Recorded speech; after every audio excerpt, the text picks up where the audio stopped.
Sometimes the places we run from are the only places that can save us. And sometimes what we leave behind refuses to let us go. In 1892, Amos Rigg abandoned his ranch after a violent feud. 30 years later, pushing 70 and worn by life, he returns expecting ruins. Instead, he finds the impossible. The land is alive. Animals roam the fields, the barn stands, and there, gray-muzzled and waiting, is Clover, his childhood donkey who survived 3 decades. But she wasn't alone. Outcasts have been living on his land, keeping it breathing.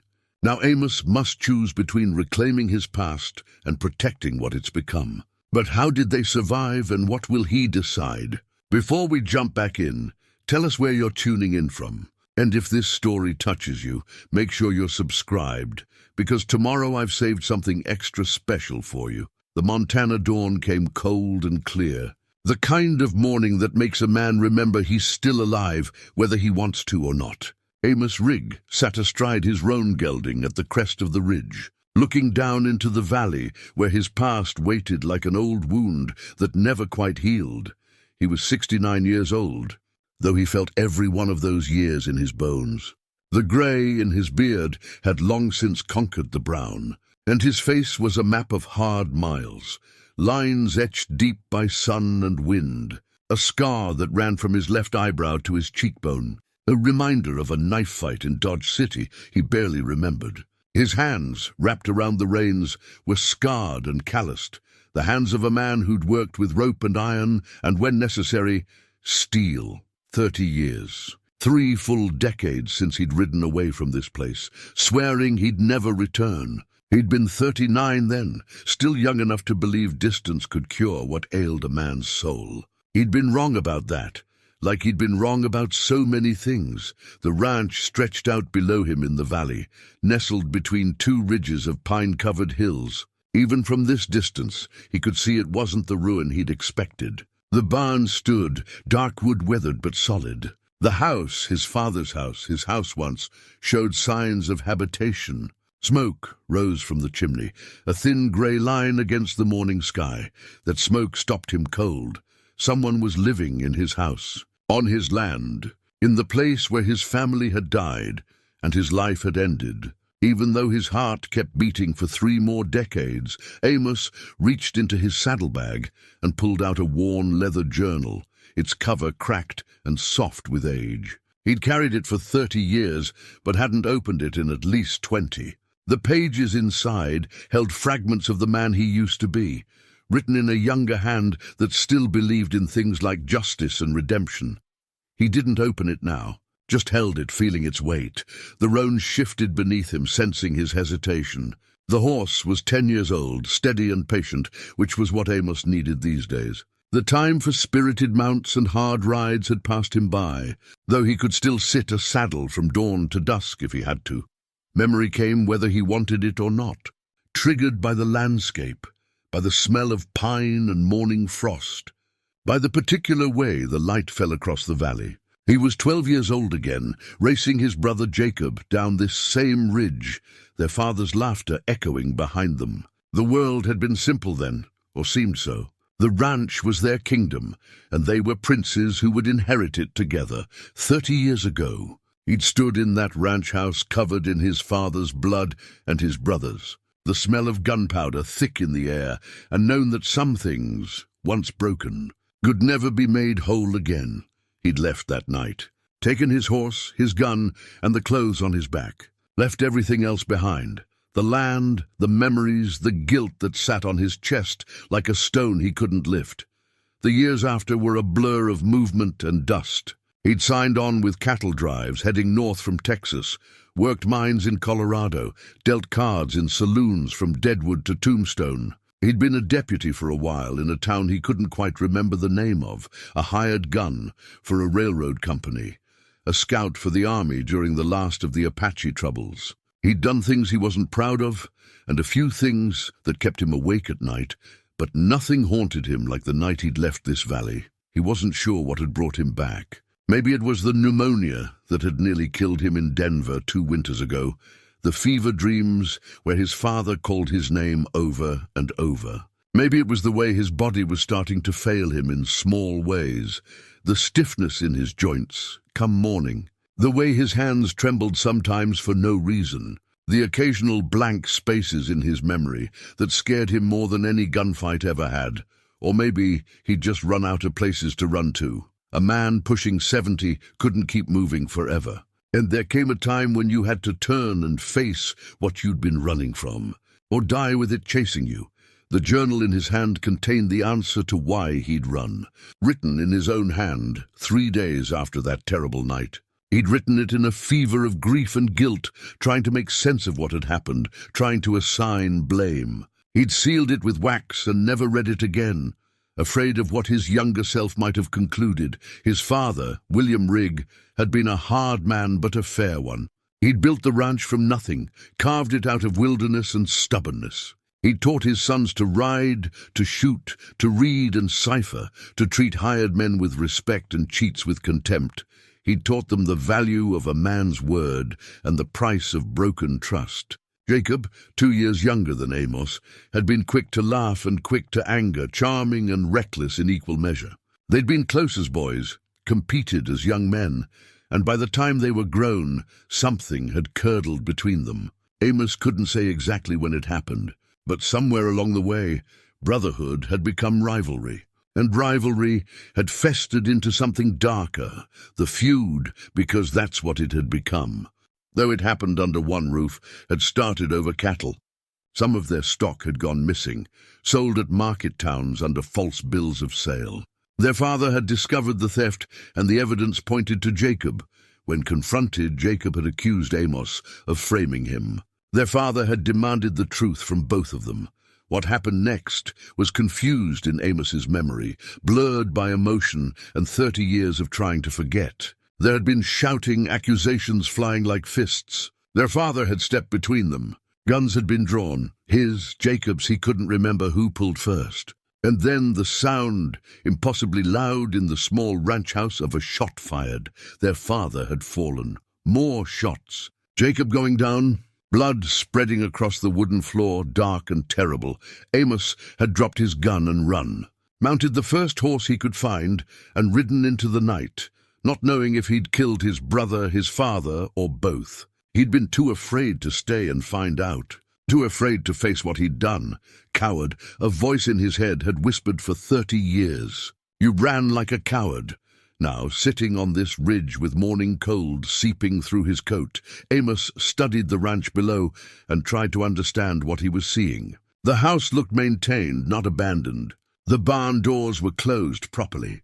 There were animals in the paddock.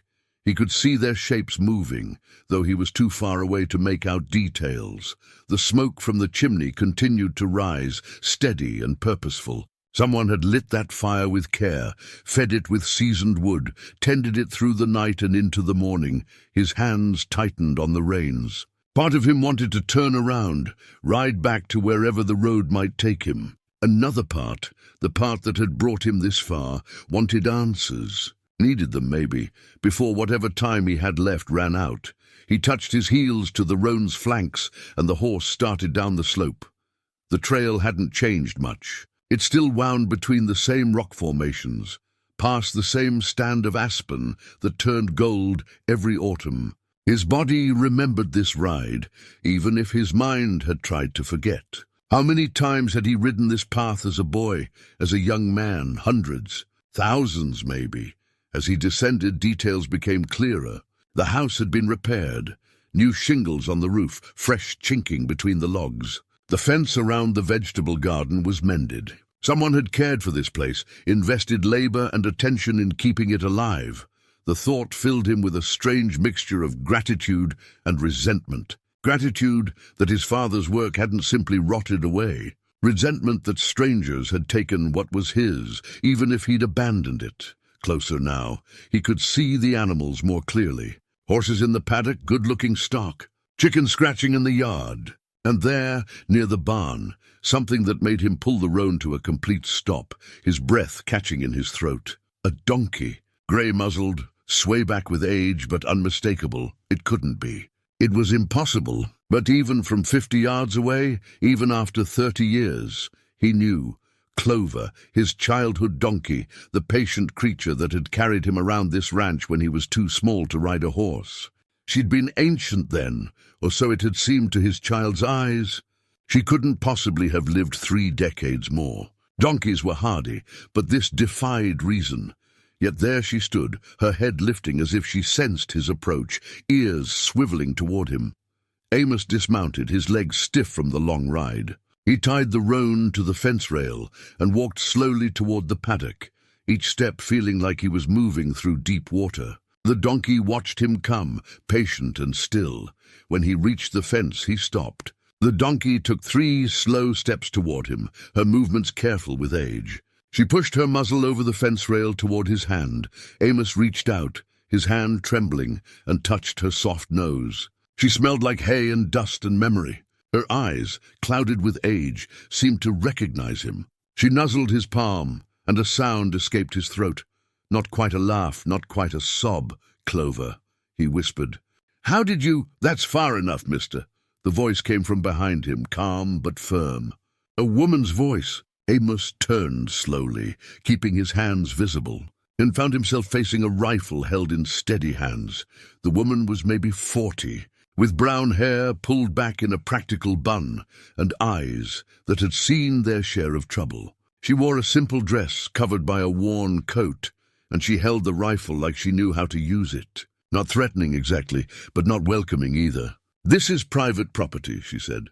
"You'll need to state your business and move along." Amos studied her for a moment, then looked past her to the ranch house. 2 children, a boy about 10 and a girl maybe 7, peered from the window, their faces pressed against the glass.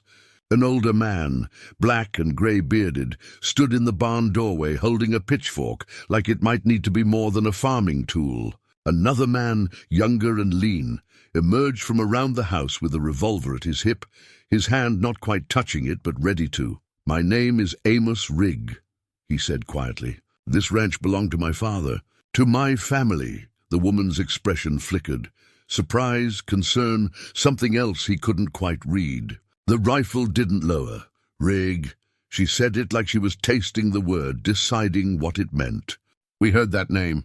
Heard this place belonged to the Riggs once, a long time ago." 30 years, Amos said. "I've been gone 30 years. That's a powerful long time to be away from something you owned." The woman's voice was careful now, measuring each word.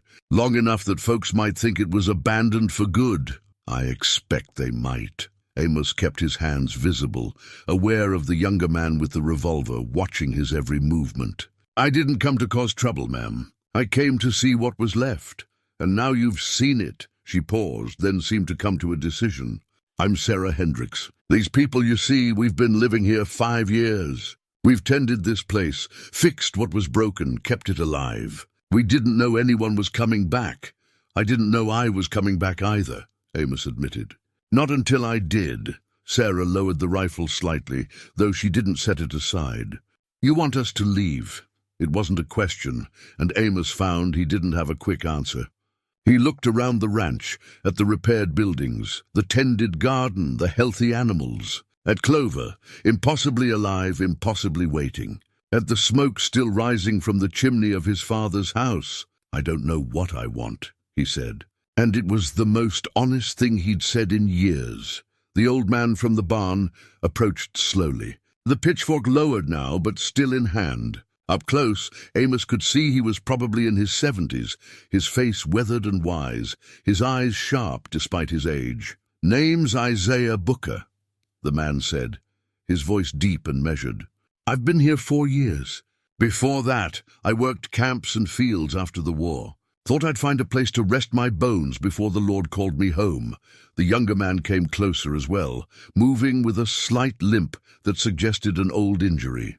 He was maybe 30, with sandy hair and cautious eyes. "Thomas Garrett. I was a deputy once, before things went wrong. Been here 3 years. Amos nodded to each of them, then returned his attention to Sarah. "Your husband?" "Dead," she said flatly. "Killed by bandits on the road from Kansas City. That was 5 years ago. My children and I had nowhere to go. We found this place, and it was empty. We've made it home." There was no apology in her voice, no pleading. Just facts, laid out like cards on a table. Amos respected that, the donkey, he said, nodding toward Clover. She was mine when I was a boy. She would have been old even then. I can't understand how she's still alive. Isaiah chuckled softly. That creature's got more stubbornness than sense. Was already here when I arrived. Half wild, living in the barn, surviving on grass and whatever else she could find. I gentled her some, got her healthy again. Animals like that. Sometimes they just decide they're not done yet. Amos walked back to the fence and ran his hand along Clover's neck. She leaned into his touch, and he felt something crack inside his chest, not breaking but opening. A door he'd kept locked for 3 decades, showing a sliver of light behind it. I need to think, he said finally. I need time. We can be gone by tomorrow, Sarah said quietly. We don't have much. Won't take long to pack. Amos turned to look at her, really look at her. She was tired, he could see that. Tired in the way that comes from carrying too much weight for too long. Her children were watching from the window, and he could see the worry in their small faces, even from here. They'd found safety here, something rare in a hard world, and he was about to take it away. I didn't say you had to leave tomorrow. He rubbed his beard, feeling every day of his 69 years. I said I needed to think. I'll sleep in the barn tonight. We can talk more in the morning. Thomas spoke for the first time since introducing himself. You've got a legal right to the land. We're squatters, plain and simple. Law would side with you. Maybe, Amos said. But the law and what's right aren't always the same thing. I learned that a long time ago. He unsaddled his roan and led the horse into the paddock with the others. Clover followed him like she had when he was 12 years old, her hooves shuffling through the dust. In the barn, he found his old tack room, now clearly used for storage, and was surprised to see some of his belongings still there. His father's tools hung neatly on the wall. An old saddle, he remembered, though the leather was cracked now with age. A wooden box he'd kept treasures in as a child. He opened the box with trembling hands. Inside were small things, a rock from the creek bed that had seemed special once, a broken watch, a carved horse his father had made him, and beneath these, wrapped in oiled cloth, a weathered halter with his initials carved into the leather, Clover's halter. The one he'd made himself when he was 14, practicing leatherwork under his father's patient instruction. He'd been so proud of it then. He held it up to the light filtering through the barn boards. Someone had cared for it, kept it oiled and supple. Someone had preserved this piece of his childhood, along with everything else. That night, as darkness settled over the valley, Amos made a small camp in the barn. He could have asked to sleep in the house, his house, legally speaking, but he couldn't bring himself to cross that threshold. Not yet. The house held ghosts he wasn't ready to face. Through the barn boards, he could see the windows of the ranch house glowing with lamplight. He could hear voices, faint and indistinct, the murmur of a family settling in for the evening. Sarah reading to her children, maybe. Isaiah and Thomas talking quietly over coffee. The life he'd run from had died 30 years ago. But somehow, impossibly, life had found this place again. Not his life, but life nonetheless. The ranch breathed with it. The land thrived under their care. Even Clover had held on, waiting for something. Amos lay on his bedroll, staring up at the barn rafters, and thought about the choices that had led him here. The violence, the guilt, the running. 30 years of wandering because he couldn't forgive himself for one terrible night. 30 years of living like a ghost, present in the world, but never quite part of it. And now he'd returned to find strangers had made his home their sanctuary. He could claim his legal right. Send them away. Live here alone with his memories and his guilt until his body gave out. It would be his right, or he could do something else. Something he couldn't quite name yet, but could feel taking shape in his mind. As fragile and new as morning light, through the barn wall. Clover shuffled in her stall, making the small sounds of a creature at peace. Amos closed his eyes and listened to her breathing, to the night sounds of the ranch, to the ghosts that waited in the darkness between what he'd been and what he might still become. Tomorrow, he would decide.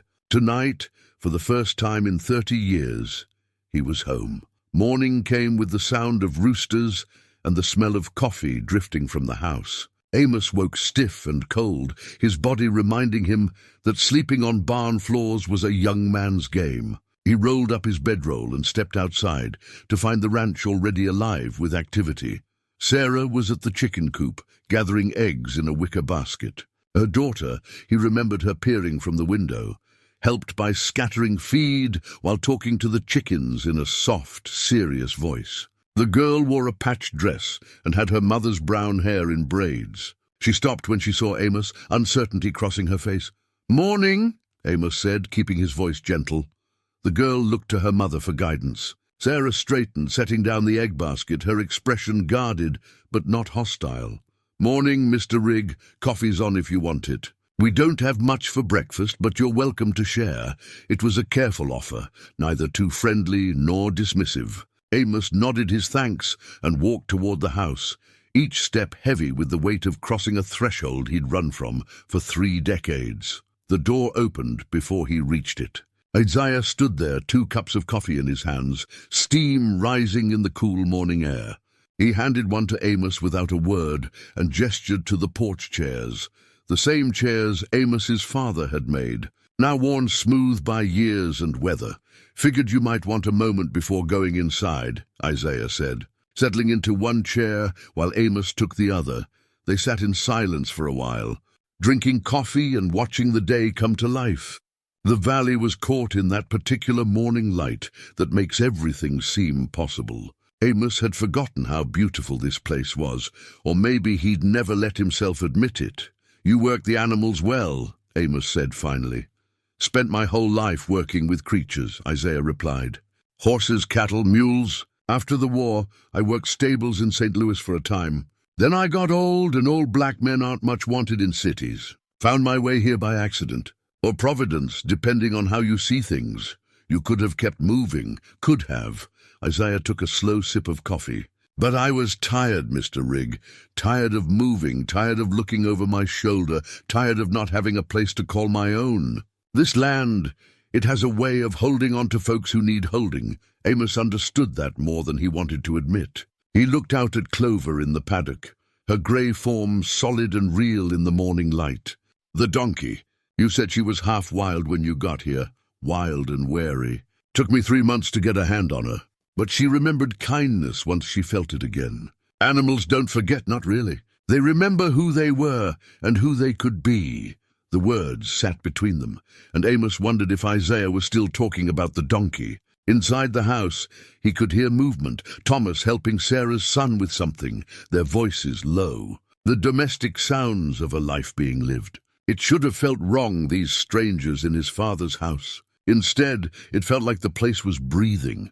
Again, after holding its breath for 30 years, after breakfast, simple biscuits and eggs that tasted better than any. A meal he'd had in years. Amos asked if he could look around the property. Sarah agreed, though he could see the tension in her shoulders. She was waiting for him to make his decision, to tell them to pack and leave. He spent the morning walking every corner of the ranch. Thomas followed at a distance, respectful but watchful. The man's limp was more pronounced in the morning, and Amos noticed how he favored his right side. "Where'd you get the wound?" Amos asked when they stopped by the creek. Thomas looked surprised at the direct question. "Bullet. Deputy job went bad. Sheriff I worked for was taking bribes from a gang. When I found out and said I'd report it, his men came for me. Got away, but barely. Hard thing learning men you trust are corrupt. Harder thing is living with what you did about it." Thomas picked up a stone and skipped it across the creek water. "I ran instead of fighting. Left the town to the wolves. Sometimes I wonder if that makes me as guilty as they were."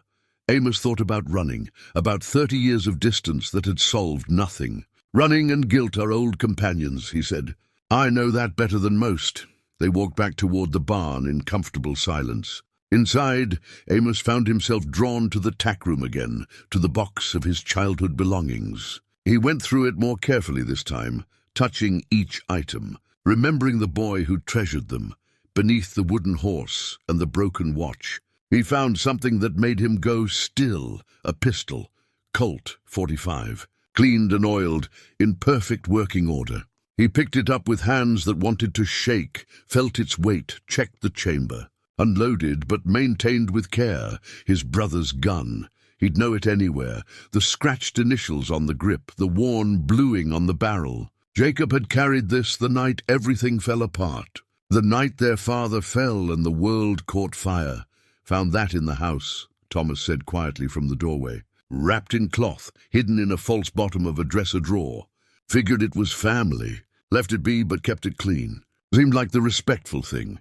Amos turned the pistol over in his hands, and memory crashed over him like a wave. The shouting, his father's face twisted with anger and disappointment. Jacob's accusations, his own defensive rage. The metallic smell of fear and fury in that small room. Their father stepping between them, hands raised. "Put the guns down, both of you. We're family, damn it." And then the shot, so loud it seemed to stop time itself. His father falling, Jacob's face shocked and pale. Another shot, then another. Blood spreading across the wooden floor, dark and terrible in the lamplight. Amos had to sit down, his legs suddenly weak. He placed the pistol on the workbench and put his head in his hands. "You all right?" Thomas asked. "No," Amos said honestly. "But I haven't been all right for 30 years. This is just me remembering why." Thomas was quiet for a moment. "Sarah told me what she'd heard about this place. About what happened here. Said there was a shooting. That the Rigg family killed each other in a feud. Said the youngest son ran and never came back. That's the story." Amos looked up at the younger man. "You afraid of me now? Knowing I killed my own kin?" "I'm a man who ran from his duty and let good people suffer for it," Thomas said. "I'm not in a position to judge anyone." Through the barn door, Amos could see Sarah teaching her children to read from an old Bible, the three of them sitting on the porch in the afternoon sun. The boy struggled over the words while his sister watched, patient and encouraging. Isaiah was mending a fence line, his movements slow but sure. The chickens scratched in the yard. Clover dozed in a patch of sunlight. Peace. That's what they'd brought to this place. Not just maintenance and survival, but actual peace. The land had been bleeding when he left it, soaked in violence and grief. They'd bandaged it with their presence, their labor, their simple human need for a place to heal. "I've spent 30 years trying to outrun what happened in this house," Amos said. "Thought distance would make the guilt lighter. It didn't. It just spread it out over more ground. Guilt's a prison without walls," Thomas observed. "You can walk forever and still be locked inside it." Amos picked up the pistol again, felt its weight. His brother had held this same gun, probably in fear and anger, probably not meaning to kill anyone, but caught in a moment that spiraled out of control. They'd both been young men playing at being hard, neither one wise enough to step back before it was too late. He thought about what Isaiah had said about animals remembering kindness, about how Clover had been wild but came back to herself when she felt safety again, about how this land, wounded and abandoned, had come alive again when people cared for it. "They've given this place something I never could," Amos said quietly. "They've given it peace, made it a home instead of a graveyard. So you're letting us stay?" Thomas asked, hope and caution mixing in his voice. "I'm thinking about it." Amos set the pistol down gently. "I'm thinking about whether a man who ran from his past has any right to disrupt other people who are running from theirs." That evening, they all ate together. An awkward, careful meal where everyone was too polite and the silences stretched long. But Sarah's children asked him questions about the ranch when it was new, and Amos found himself telling stories he'd thought forgotten, about his father teaching him to rope, about the winter the wolves came close and they had to guard the stock all night, about the first calf he'd delivered on his own. Sure, he was doing it wrong until his father's steady voice talked him through it. The children listened with wide eyes, and for the first time in 30 years, those memories didn't cut like knives. They were just stories, pieces of a life that had been good before it turned bad. After dinner, Isaiah found him in the barn. "You're wrestling with something heavy," the old man observed.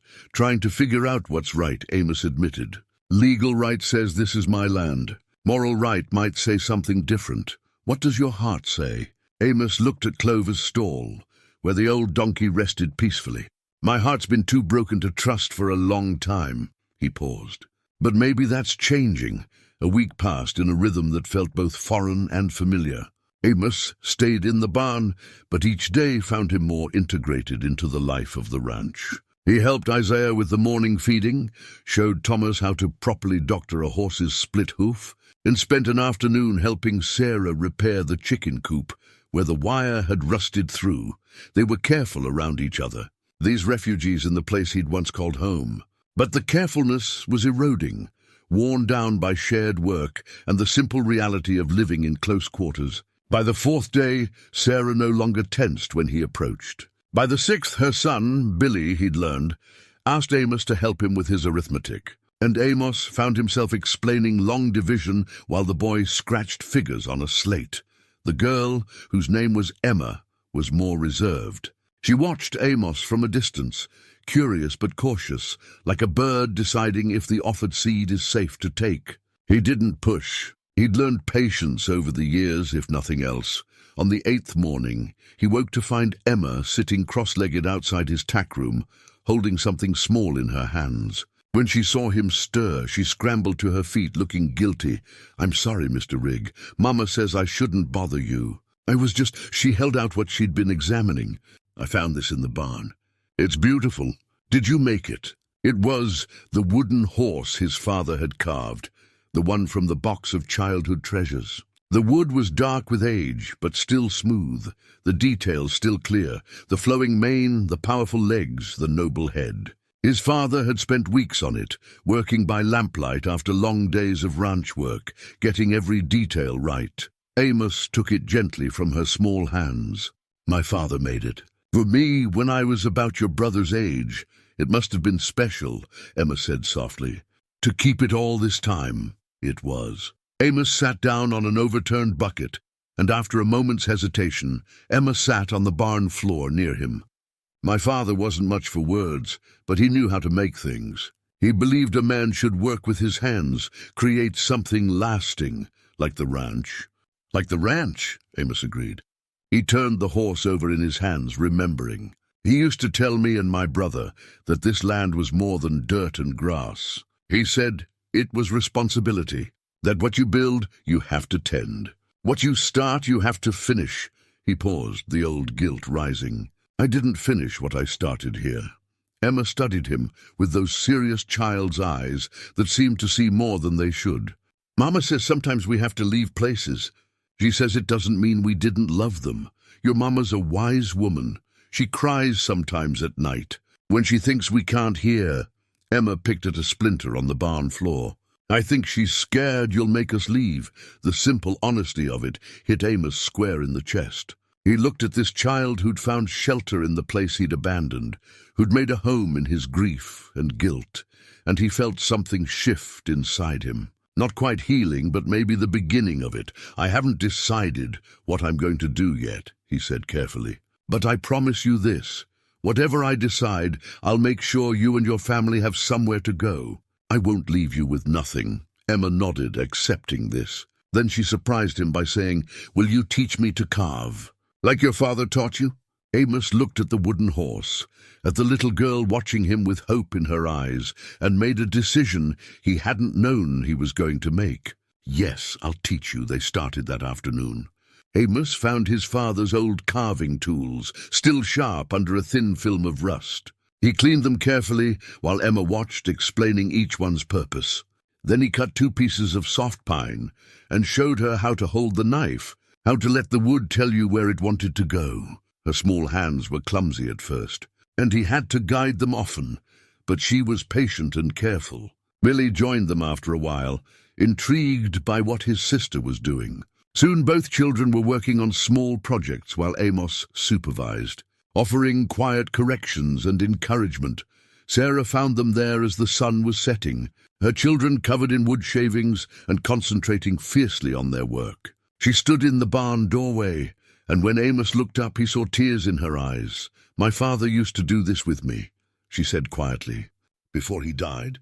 I'd forgotten what it looked like, children learning something with patient hands. That night, for the first time, Amos accepted Sarah's invitation to eat dinner in the house. He hesitated at the door, that old resistance rising, but Billy grabbed his hand and pulled him inside with the casual trust of childhood. The interior was cleaner than he remembered, better organized. Sarah had added touches that made it a home. Curtains on the windows, a checkered cloth on the table, wildflowers in a jar. But the bones of the house were the same. The fireplace where his father used to sit and smoke his pipe. The corner where his mother's rocking chair had been, before she died of fever when he was 16. The spot on the floor where he forced the memory away and sat at the table.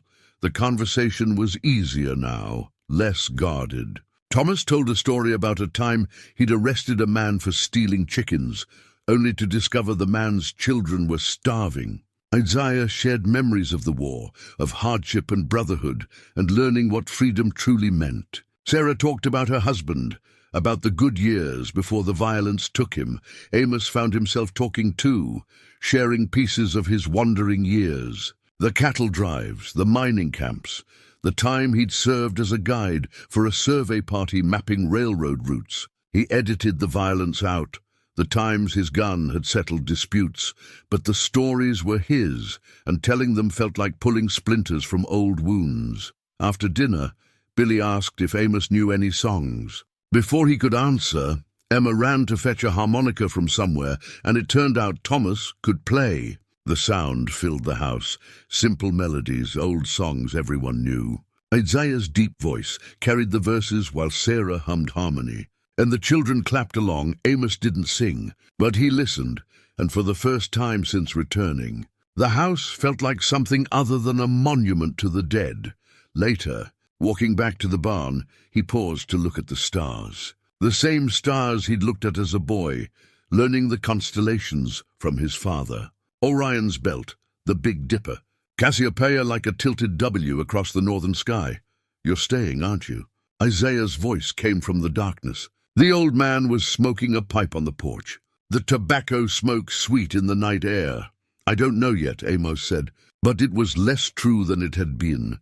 Man can spend his whole life running from one night, Isaiah observed, or he can stand still and let that night become just one night among thousands. Your choice, which kind of man you want to be. In the paddock, Clover made a soft sound as if agreeing. Amos touched the wooden horse in his pocket. Emma had insisted he keep it for now, said he'd earned it back. Such a small thing, carved by a father's hands for a son who hadn't deserved it, who had run from it and everything it represented. But maybe, just maybe, deserving wasn't the point. The next morning, Thomas took the wagon to town for supplies. Amos offered to go along, and they rode together through the autumn countryside. The trees were starting to turn, gold and red against the dark green of the pines. Towns changed some, Thomas warned as they approached. More people, more buildings. The sheriff's a man named Wade Corrigan. He has opinions about things, what Thomas didn't say. But Amos understood was that Corrigan would have opinions about Amos Rigg returning after 30 years. They weren't 3 steps into the general store when Amos felt the room go quiet. The proprietor, a man Amos didn't recognize, looked up from his ledger and his face went carefully blank. 2 customers by the barrel of pickles whispered to each other, staring. Heard you were back, the proprietor said slowly. Amos Rigg, after all these years. I am. Heard you found squatters on your land. I found people living on the ranch, yes. Heard one of them is selling eggs and vegetables in town, using the Rigg name like they had a right to it. The man's voice was flat, neither friendly nor hostile, just stating facts. Thomas stepped forward. Mrs. Hendricks has been selling her goods honestly, never claimed ownership of anything. Still, the proprietor said, folks are wondering what's to be done about it. The Rigg place has been empty a long time. Some might say abandoned. Amos understood what wasn't being said. The town had moved on, built itself around his absence. His return disrupted the settled order of things, raised questions about property and rights and the past, reaching forward to complicate the present. I'm still deciding what's to be done, Amos said carefully. But until I decide, those people are my guests. Anyone has a problem with that, they can take it up with me. It was a line drawn, a claim made. The proprietor nodded slowly, making note of it. The whispers would start before they left the store, Amos knew. By sundown, the whole town would know that Amos Rigg had returned and thrown his protection over the squatters on his land. What that would mean, he couldn't say. But he'd made his choice, at least for now. And choices, his father used to say, were what defined a man. They loaded supplies and headed back to the ranch, the wagon wheels creaking in the silence. Thomas didn't ask what Amos had decided, and Amos didn't volunteer it. But something had shifted. Some internal balance had tipped, and they both knew it. The past was still there, still waiting in the shadows of that house. But maybe the present had a claim too. Maybe the future was more than just death and dissolution. Maybe, just maybe, there was still time for grace. The trouble came 3 days later, dressed in a good suit and riding a fine bay horse. Wade Corrigan was a man in his 50s, prosperous-looking, with silver streaking his dark hair and eyes that assessed everything like a banker counting coins. He rode up to the ranch with 2 men flanking him, both wearing deputy badges that glinted in the afternoon sun. Amos was working with Isaiah to replace a section of fencing when he saw them coming. Something in his gut tightened, that old instinct that had kept him alive through dangerous years. He set down his tools and walked toward the house, where Sarah had emerged onto the porch with her rifle, not raised, but present. "Mrs. Hendricks," Corrigan called out pleasantly, touching his hat. "And you must be Amos Rigg, heard you come back. I'm Wade Corrigan, own the bank in town. Also serve as sheriff, keeping the peace. Mr. Corrigan." Amos positioned himself between the rider and the house. A small shift that wasn't lost on anyone. Corrigan smiled, but it didn't reach his eyes. "I'll get right to it. I hold the deed to this property. Have for near about 15 years now. Your father mortgaged it back in 77, couldn't make payments, and the bank foreclosed after he died." The words hit Amos like a physical blow. "My father wouldn't have mortgaged this land. He built it from nothing, owned it free and clear. Times got hard for everyone in the late 70s, Corrigan said reasonably. Drought, cattle prices dropped, men did what they had to do. Your father took a loan using the land as collateral.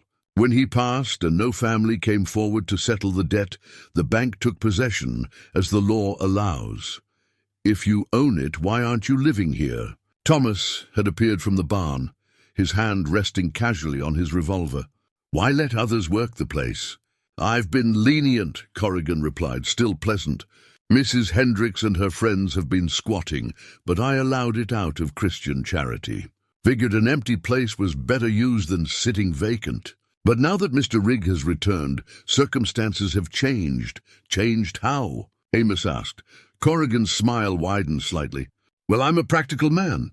I don't need this ranch, got plenty of holdings. But I could use a man of your reputation, Rigg. Heard stories about you.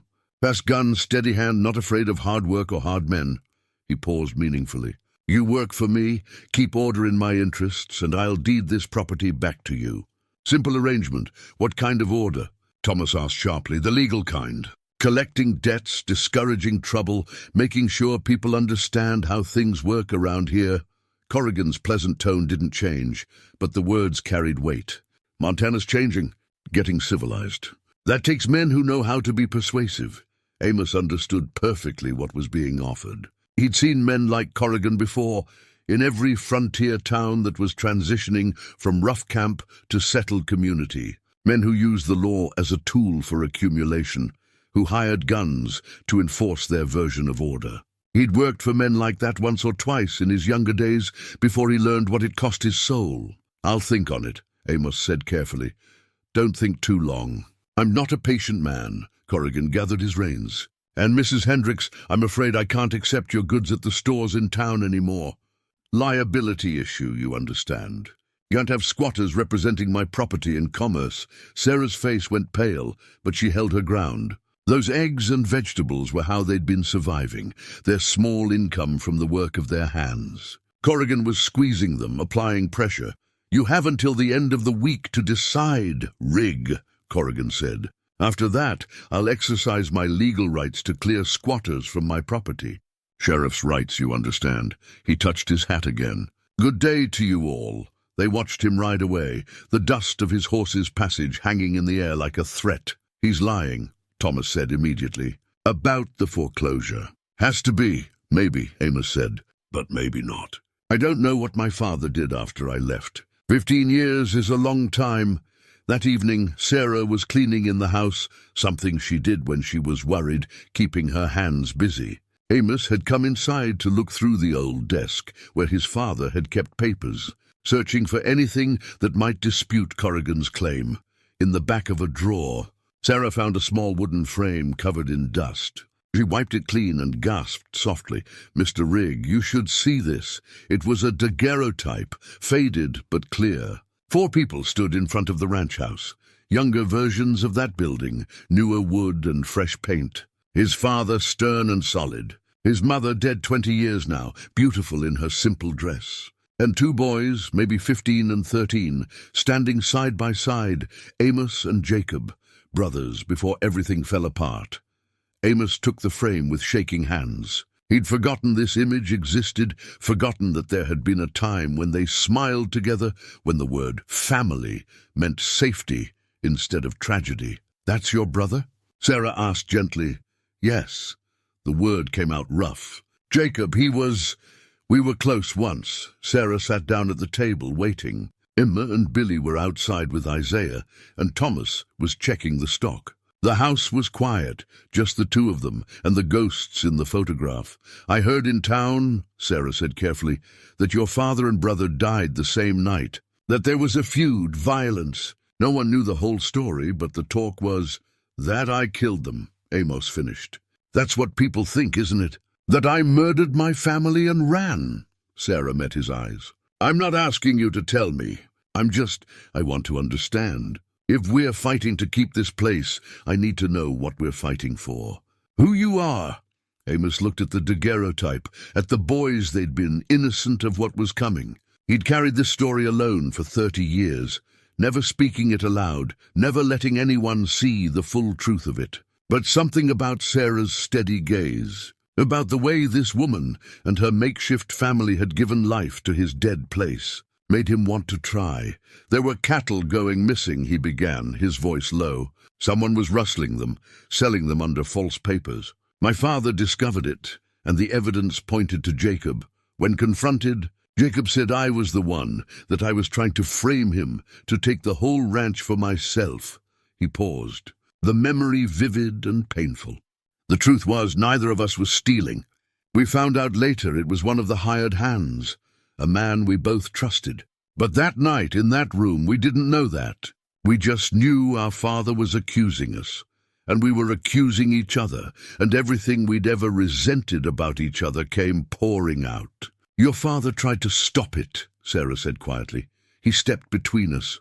We both had our guns drawn. I don't even remember pulling mine, but there it was in my hand. And then—" Amos closed his eyes. "There was a shot. So loud. My father fell. I saw blood, and I saw Jacob's gun smoking, and I fired. Jacob went down, and then I ran." The confession hung in the air between them. Sarah was quiet for a long moment, her face thoughtful. "You don't know if you killed him," she said finally. "Your brother?" "No. I assumed I did. The guilt assumed I did. But I never stayed to find out. I just ran. And you've carried that uncertainty for 30 years. Amos nodded, unable to speak. Sarah reached across the table and placed her hand over. His weathered skin to weathered skin, survivor to survivor. "I killed the man who murdered my husband," she said, her voice steady. "He and his partners ambushed us on the road. Got my husband first. But I had a rifle, and I knew how to use it. Got 2 of them before they ran. One of those men died." Amos looked at her in surprise. She met his gaze without flinching. "I don't regret it," she continued, "but I understand guilt. I understand violence and its cost. And I understand that sometimes we do terrible things in terrible moments, and we have to live with them." "Dee," she squeezed his hand. "But we don't have to let those moments define every moment that comes after. Corrigan wants me to be violent for him," Amos said. "Wants to use what I am, what I was, to hurt people. It's what I deserve, maybe. Payment for what I've done." "You deserve what we all deserve," Sarah said firmly. "A chance to be better than our worst day. A chance to build something instead of destroying it." Emma's voice called from outside, excited about something. Sarah stood, squeezing Amos's shoulder as she passed. "Think about that. Think about what your father built here and what we've tried to keep alive. That's what we're fighting for.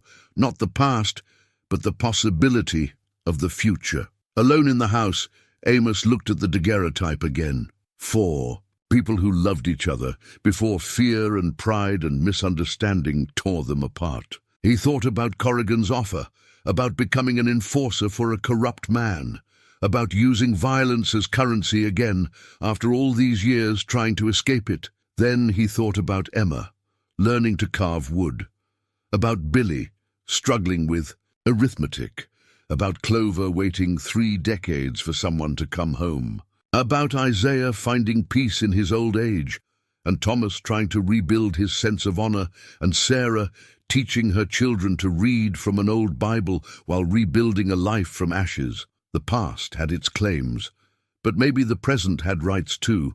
He placed the daguerreotype on the mantel, where his father might have kept it, where it could remind him every day of what was lost, and what might still be saved. Outside, the sun was setting over the valley, painting everything gold. Through the window, he could see his small community at their evening tasks, these broken people he'd found sheltering in his broken place. "I'm not working for you, Corrigan," he said to the empty room, "but I'm not leaving either." It was a declaration, a line drawn, and lines, once drawn, had to be defended. Thomas had been a deputy long enough to understand how fraud worked. The next morning, he spread papers across the kitchen table, everything they could find in the old desk, every scrap that might have a date or signature. Isaiah helped sort them while Sarah kept the children occupied outside, teaching them to identify plants in the garden. "Your father was meticulous," Thomas observed, examining a ledger from 1876. "Every expense recorded, every sale documented." "This doesn't read like a man who couldn't pay his debts." Amos stood at the window, watching Emma and Billy pull weeds under their mother's guidance. "Unless something happened after I left that I didn't know about. Possibly." Thomas pulled out another document, squinting at the faded ink. "But look at this. Receipt for payment on a mortgage, dated January 1878, just 2 months before your father died." Corrigan said the foreclosure was in 77. "Exactly." Thomas set the receipt down carefully. "If there was a mortgage and it was being paid, then the timeline doesn't match. Unless—" Isaiah, who had been quietly examining the desk itself, made a sound. "Found something." The old man had discovered a false bottom in one of the drawers, the kind that looked solid until you pressed the right spot. Inside was a torn piece of paper, yellowed and brittle. Thomas handled it carefully, bringing it into better light. "It's part of a deed," he breathed. "Original land deed by the look of it. See here, it's been torn, but you can make out your father's signature and the date. 1867, when he filed the claim." "Why would he tear his own deed?" Amos asked. "He wouldn't," Thomas said grimly.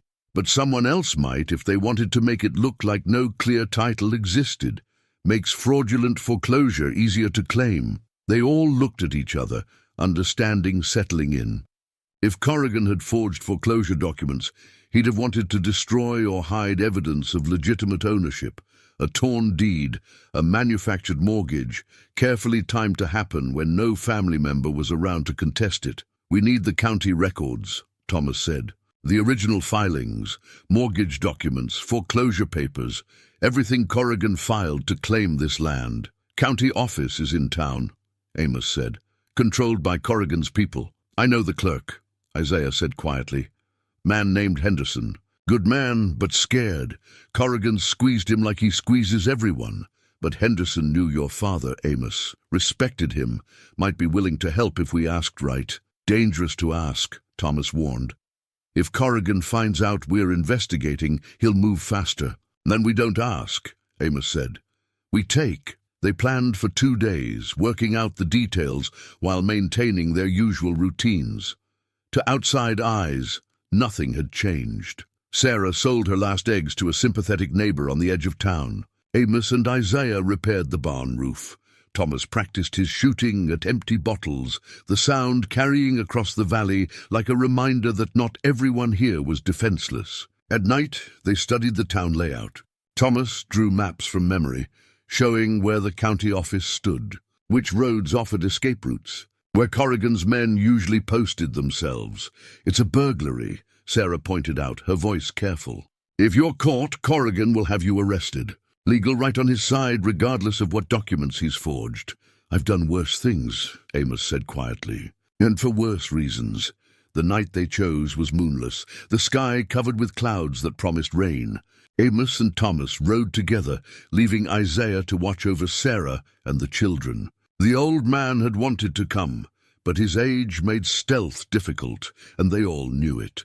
The town was quiet when they arrived just after midnight. A few lamps burned in windows, but the streets were empty. The county office was a small building near the bank, conveniently close to Corrigan's main enterprise. Thomas had the tools to pick the lock, learned from his deputy days when citizens locked themselves out of their own properties. The door opened with a soft click. Inside, filing cabinets lined the walls, organized by year and type. They worked by shielded lamplight, careful to keep the glow from the windows. Thomas knew the system, found the property records for the ranch quickly. "Here," he whispered, pulling out a folder. Inside were mortgage papers, foreclosure notices, transfer of title documents, all signed and notarized, all looking legitimate. But Thomas's trained eye caught the discrepancies, dates that didn't quite line up, signatures that varied slightly from other known examples, paper stock that seemed newer than it should be for documents supposedly filed 15 years ago. "He forged most of this," Thomas said. "Not all at once, but over time, building a paper trail that would hold up to casual inspection. Is there anything about my father's death? Any official record?" Thomas dug deeper, found another folder. "Here, death certificate signed by the doctor. Cause of death listed as gunshot wound, accidental. Report filed by," he paused, reading. "Report filed by Wade Corrigan, acting in his capacity as concerned citizen since no family was present." "Accidental," Amos repeated, the words strange in his mouth. "Not murder. Not the doctor who signed this is dead now," Thomas said. "But if he wrote accidental, there must have been reason. Maybe the wound wasn't a sound outside froze them both." Footsteps on the boardwalk, moving slow and deliberate. Thomas doused the lamp instantly, plunging them into darkness. They pressed against the wall, barely breathing. The footsteps stopped at the door. A rattle of the handle, then silence. Amos's hand moved to his gun, though drawing it would mean admitting what they were doing here. After an eternity, the footsteps moved on. They waited 5 full minutes before Thomas risked relighting the lamp. "We need to take these," Thomas whispered. "All of them. Every fraudulent document, every discrepancy. He'll know they're missing. That's why we need to move fast once we have them." Thomas carefully extracted the papers, replacing them with blank sheets of similar size, a trick to delay discovery. "We take these to a territorial judge, present them as evidence of fraud, and hope the judge isn't in Corrigan's pocket," Amos finished. Thomas's expression was grim. "It's the only legal option we have." They were almost to the door when Thomas stopped. "Wait, there's one more file I should check." He went back to the cabinet, searching. When he found what he was looking for, his face went pale in the lamplight. "What is it?" Thomas handed him a document. It was a letter, sealed originally but now opened, addressed to the county clerk. The handwriting was careful and formal, the signature at the bottom unmistakable, William Rigg, Amos's father. The letter was dated March 1878, written 3 weeks before his death. Amos read it by the dim lamplight, his heart hammering. The letter explained that there had been a misunderstanding about the ranch, about cattle theft and accusations between his sons. It stated that the true thief had been found and dealt with. It asked that if anything should happen to him, the ranch was to be held in trust, not sold, not transferred, but maintained as a place of refuge for those who needed it. "A sanctuary," Amos whispered. "He wanted it to be a sanctuary. There was more." The letter forgave both sons for the violence and anger, acknowledged his own failures in handling the situation. It was a father's last words to children who would never read them, filed away in a government office and forgotten. "This changes everything," Thomas said. "If the ranch was supposed to be held in trust, then Corrigan's claim is completely invalid. Your father never wanted ownership to matter. He wanted the land to serve a purpose."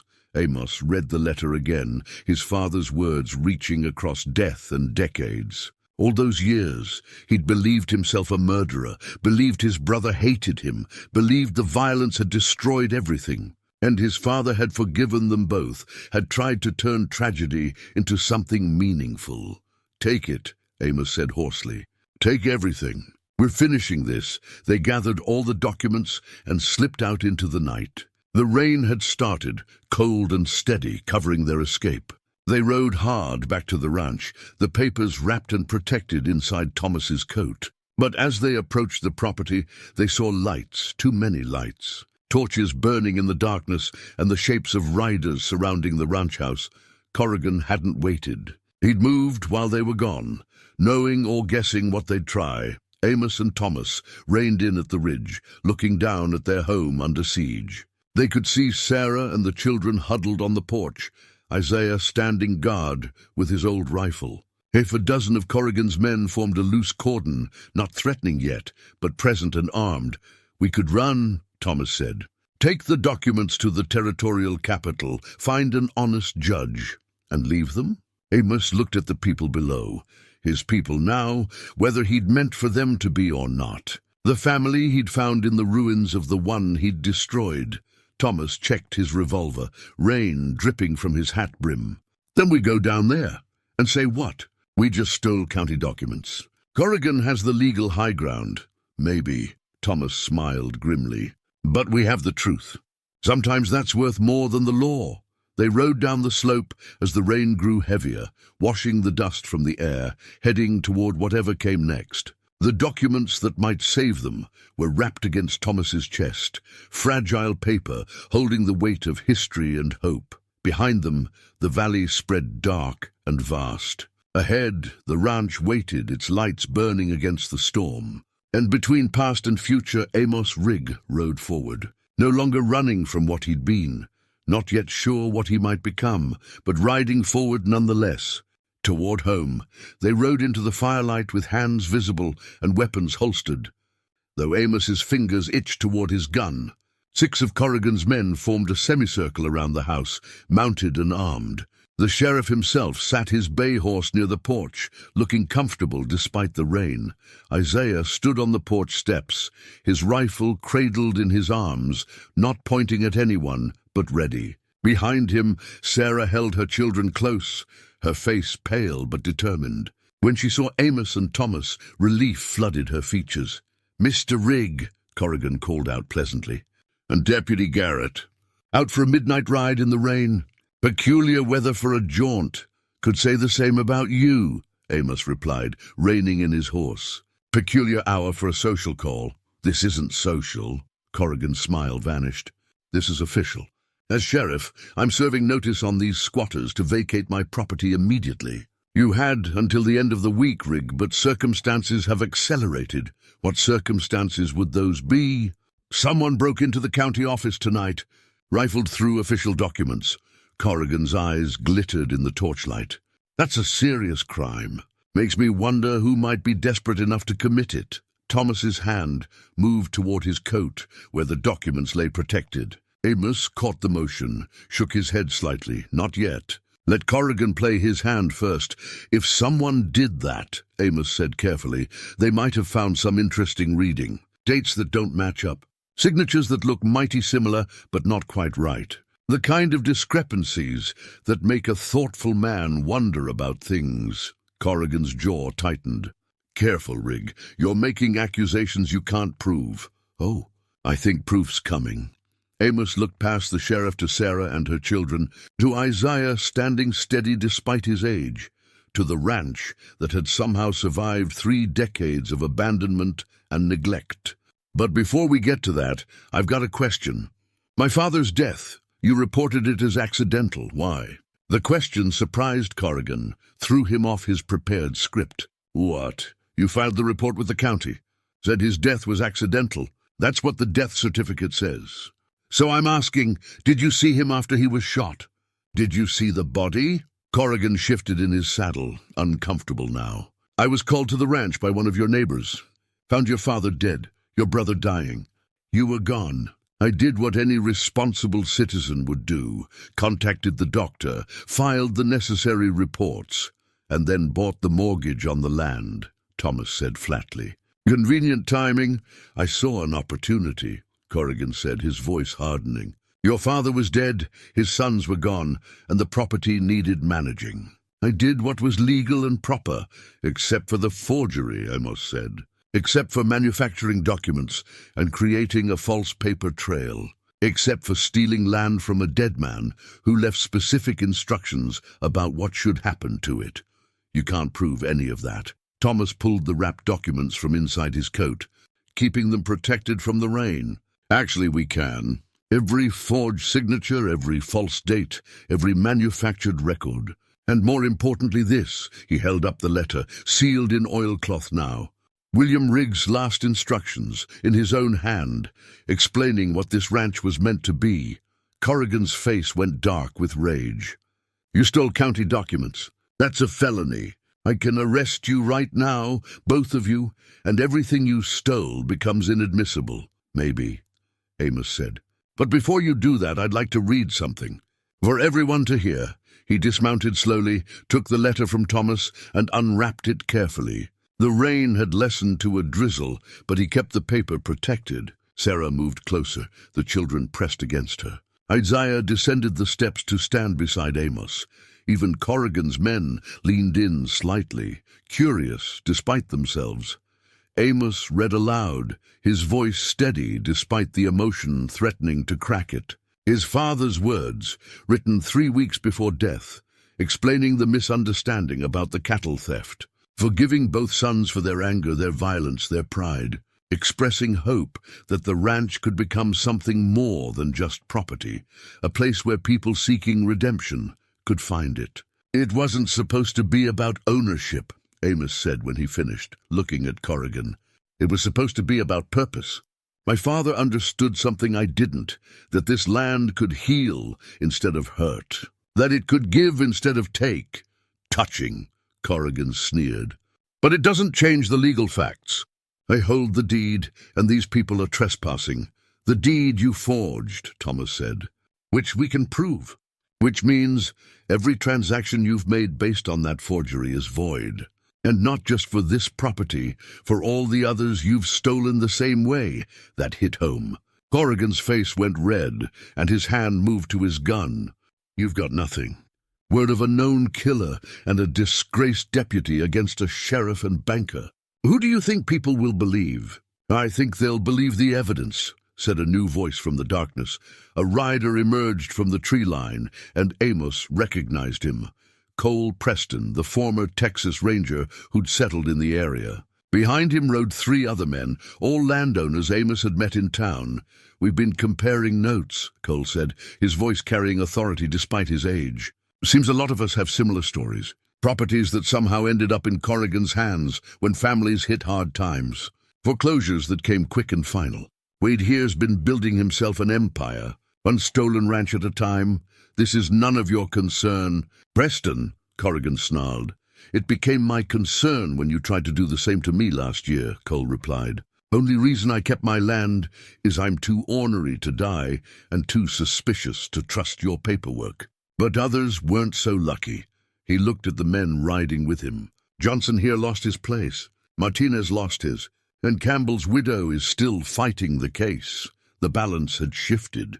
Corrigan's men were looking uncertain now, aware that this wasn't a simple eviction of squatters, but something larger and more complex. One of them, younger than the others, slowly moved his hand away from his gun. You're all making a mistake, Corrigan said, his voice tight with barely controlled rage. I am the law here. What I say is legal and binding. Not if the law's corrupt, Thomas said. And not if we can prove it. Corrigan's control snapped. Then you'll have to prove it from a grave. Men, clear these squatters. Use whatever force is necessary. For a moment, everything hung suspended.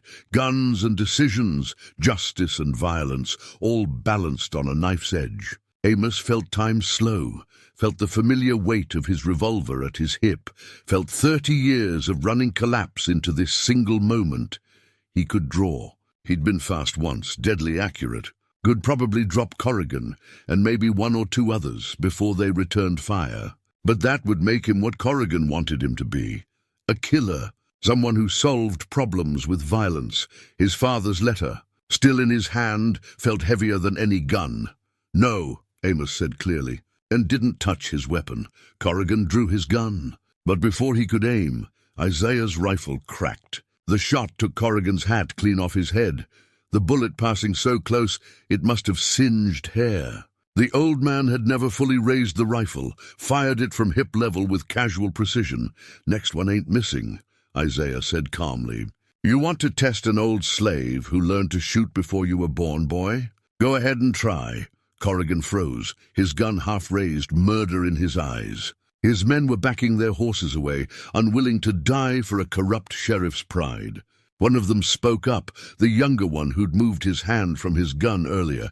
"Sheriff, maybe we should—" "Shut up!"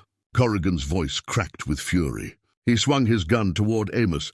"You think you've won? You think your father's letter means anything?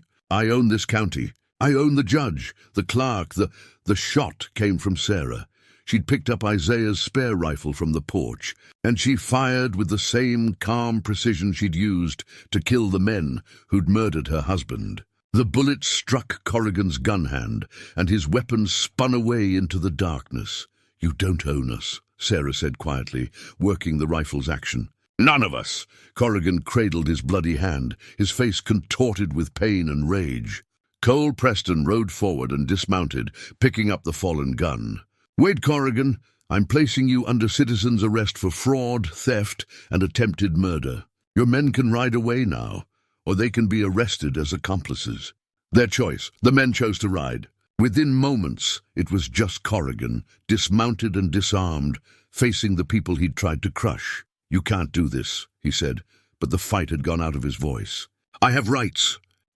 You have the right to face justice," Cole said. "Real justice, not the kind you've been dispensing.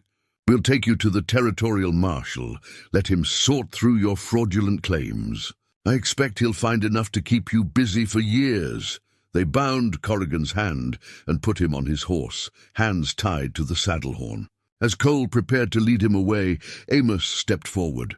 "The other families," he said to Cole, "the ones who lost their land. That needs to be made right." "It will be," Cole promised. "I've got enough evidence now, with what you've found. We'll see every stolen property returned." After they rode away, the rain-washed silence felt profound. Sarah lowered the rifle, her hands shaking with delayed reaction. Isaiah sat down heavily on the porch steps. Thomas stood holding the documents that had nearly cost them everything, and Amos looked at the letter in his hands, at his father's forgiveness written 3 decades ago, waiting all this time to be found. "He knew," Amos said softly. "My father knew it wasn't our fault, that we were young and stupid and scared, but not murderers. He knew, and he forgave us. The question is," Sarah said gently, "can you forgive yourself?" Amos looked at her, at the people who'd become his unlikely family, at the ranch that had waited 30 years for someone to come home and make it whole. He thought about running, about guilt, about all the years he'd wasted believing he was beyond redemption. "I don't know," he said honestly, "but I'd like to try." Billy and Emma ran to him then, their child's resilience already bouncing back from the terror of the confrontation. They threw their arms around him, and Amos knelt in the mud to hold them, these children who weren't his, but somehow were. "You stayed," Emma said, her face pressed against his shoulder. "You didn't run." "No," Amos agreed, his voice rough with emotion. "I didn't run. For the first time in 30 years, standing in the rain with mud on his knees and children in his arms, Amos Rigg felt something that might, eventually, become peace. The sun rose on a ranch transformed by truth. Amos stood in the barn doorway, watching morning light chase away the last shadows of a long night. They'd spent hours after Corrigan's arrest talking, planning, understanding what came next. The documents Thomas had retrieved were spread across the kitchen table, evidence of systematic fraud that would reshape the county's property records. But justice, Amos had learned, was never as simple as having the truth on your side. Cole Preston returned before noon, his face grim. "The territorial marshal's coming, but it'll be 3 days. And Corrigan's got friends, powerful ones. They know what's at stake. If we can prove his fraud, a lot of rich men lose their ill-gotten gains. They'll come for us," Thomas said. "It wasn't a question. They'll come for the documents first," Cole corrected. "Burn them, claim they never existed. Without physical evidence, it's just your word against a sheriff and banker. Then we protect the documents," Amos said. "And we prepare." The next 2 days were a blur of activity. Cole brought in the families Corrigan had wronged. 12 men and their kin, all with personal stakes in seeing justice done. They turned the ranch into a fortress, not with high walls, but with prepared positions and clear sightlines. Thomas, drawing on his deputy experience, organized watches and established protocols. But it was more than military preparation. It was community building. Sarah and the other women set up a kitchen that could feed 30 people. The children, Emma and Billy and a dozen others, were given tasks that kept them useful and away from danger. Isaiah worked with the younger men, teaching them how to care for the animals that would need tending regardless of what violence might come, and Amos found himself in the center of it all. This reluctant leader who'd spent 30 years running from responsibility. On the second evening, as the sun painted the valley gold and red, Amos stood at his father's grave, a simple marker he'd found in the small family plot behind the house. His mother was there too, and beside them a stone he hadn't expected, Jacob Rigg, beloved son and brother. "You buried him," Amos said to Isaiah, who'd followed him to the cemetery. "When I left you weren't here, but someone did." "Wasn't me," Isaiah said. "Was already here when I arrived." "Someone cared enough to mark the spot proper." Amos knelt and brushed dirt from the stone. "I never knew. I assumed. I thought maybe he was just left or buried in town or forgotten." "Your father did it," came a voice behind them. They turned to find an old woman approaching, leaning on a cane. She was thin as winter branches, with eyes that had seen most of a century. "I'm Maggie Henderson. Lived in these mountains all my life." "Was here the night your family died?" Amos stood slowly. "You saw what happened?" "I heard the shots. Came running with my husband, God rest him. Found your father and brother both down, bleeding. Your father was still conscious, barely. He told us what happened, that there'd been a terrible misunderstanding, that his boys were good boys who'd let fear turn them against each other." She paused, her voice softening. "He lived long enough to bury your brother himself, insisted on it. Put him here beside your mother, where family belongs." The world tilted slightly. Amos had to steady himself against the gravestone. "He lived? After the shooting he lived?" "Near about 3 days. Long enough to write that letter you found. Long enough to make arrangements. Long enough to forgive." Maggie looked at the graves. "He never blamed you or Jacob, said you were young men who'd lost their way. His only regret was that he couldn't bring you both home to tell you so." The doctor's report said, "accidental death," Amos whispered, "because that's what your father wanted recorded. Didn't want his boys remembered as murderers or his death remembered as patricide. He chose to call it accident, chose to frame it as tragedy instead of crime." The old woman reached out and touched Amos's arm. "He wanted you to come home someday. Wanted you to be able to hold your head up when you did." Amos felt something break inside him, not painfully, but like ice cracking under spring sun. 30 years of guilt, of believing he'd killed his father, of carrying the weight of imagined murder. And all that time, his father had lived long enough to forgive, to understand, to try to build a bridge back to a life his son might one day reclaim. "I wasted so much time," Amos said, his voice rough. "You're here now," Maggie replied simply. "That's what matters." That night, they gathered in the ranch house, all of them. The families who'd been wronged, the allies who'd come to help, the makeshift family that had formed in the crucible of shared struggle. Amos stood before them, his father's letter in his hands, and told the whole truth about the feud and the fear, about the shots and the running, about 30 years of guilt built on a misunderstanding, about a father who'd chosen to die protecting his son's reputations rather than condemning them. This ranch was supposed to be a sanctuary, Amos said. My father understood something I'm only now learning, that places can heal if we let them. That redemption isn't something we have to earn through perfect behavior. It's something we accept when we stop running from our failures. He looked around the room, at faces marked by hardship and loss, at people who'd all run from something and found themselves here. We're all refugees from our worst days. But maybe that's what makes us family. We understand the cost of being broken, and we understand the courage it takes to try to be whole again. Sarah spoke from near the fireplace. When I came here, I was so tired of fighting, of trying to protect my children alone, of wondering if we'd survive another winter. This place gave us shelter when we had none. Now we're being asked to fight for it. She paused. I'm willing to fight. Not because it's mine by law, but because it's ours by need.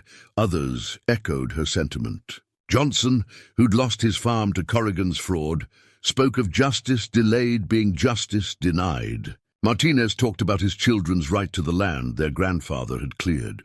Campbell's widow stood with quiet dignity and said simply, I'm not running anymore. Thomas checked the documents one more time, ensuring they were secured in a waterproof case. The marshal will want to see these. Without them, Corrigan walks free and all his crimes stand. Then we make sure they're here when he arrives, Cole said. Whatever it takes.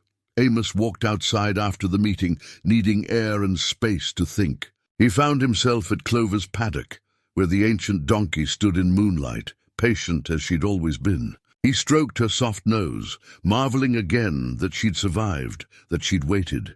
You knew I'd come back, he said softly. Somehow you knew. The donkey nuzzled his hand, her breath warm in the cool night. Behind him he heard a footstep and turned to find Emma, unable to sleep, wrapped in a blanket against the chill. Mr. Rigg. Her voice was small. Are bad men coming? He could have lied, could have told her everything would be fine. Instead, he knelt to her level and spoke truth. They might. Men who don't want the truth to be known, who have a lot to lose if we prove they've been stealing. Are you scared? Yes, he admitted. But I'm more scared of running away again. Of leaving you and your mother and everyone else here to face trouble alone. Emma considered this with her serious, old-soul eyes. My papa was scared too the night the bad men came. Mama told me. But he stood and fought because he loved us. He died, but he didn't run. Your papa was a brave man. You're brave too, Emma said simply. You came back even though you were scared.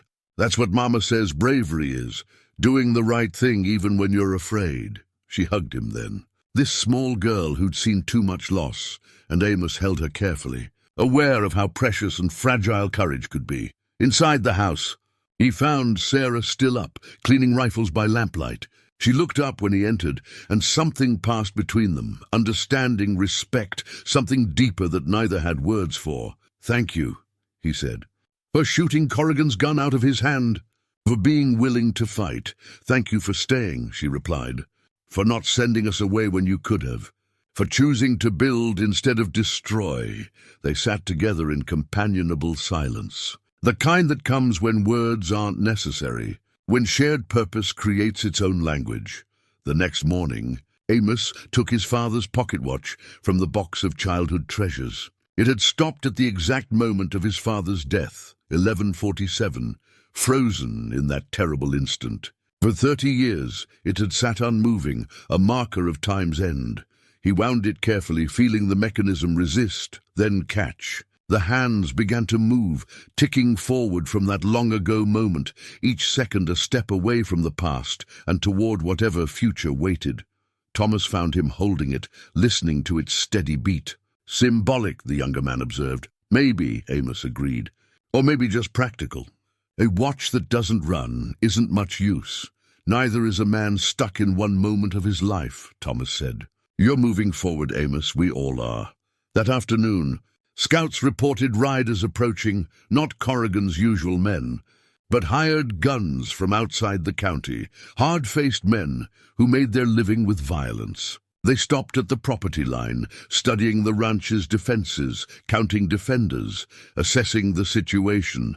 Then they withdrew, but not far. They made camp just beyond rifle range, a clear message that they were waiting, that violence would come when they were ready. The families with children began preparing to evacuate them to safer ground. Sarah wanted Billy and Emma gone, safe with Maggie Henderson in the mountains, but the children protested. "We belong here," Emma said stubbornly. "This is our home, and we'll make sure it stays your home," Amos told her gently. "But that means keeping you safe enough to come back to it." Reluctantly, Sarah agreed. As the children were loaded into wagons for the trip to the mountains, Emma ran back to Amos and pressed something into his hands. It was the wooden horse his father had carved, the one she'd been learning from. "Keep it safe," she said. "Like you're keeping us safe. Promise you'll give it back when this is over." "I promise," Amos said, and meant it with everything in him. As the wagons rolled away, carrying the future to safety, the defenders settled into their positions. They weren't professional soldiers, just ordinary people who'd had enough of being pushed, enough of running, enough of letting corrupt men decide their fates. And in the center of it all, Amos Rigg stood beside his father's grave, the watch ticking in his pocket. Time moving forward at last. The sun set on the third day. In the morning the territorial marshal would arrive. But the hired guns camped beyond the property line wouldn't wait that long. They'd come tonight, in darkness, trying to burn the documents and scatter the defenders before the law could intervene. Everyone knew it. Everyone prepared for it.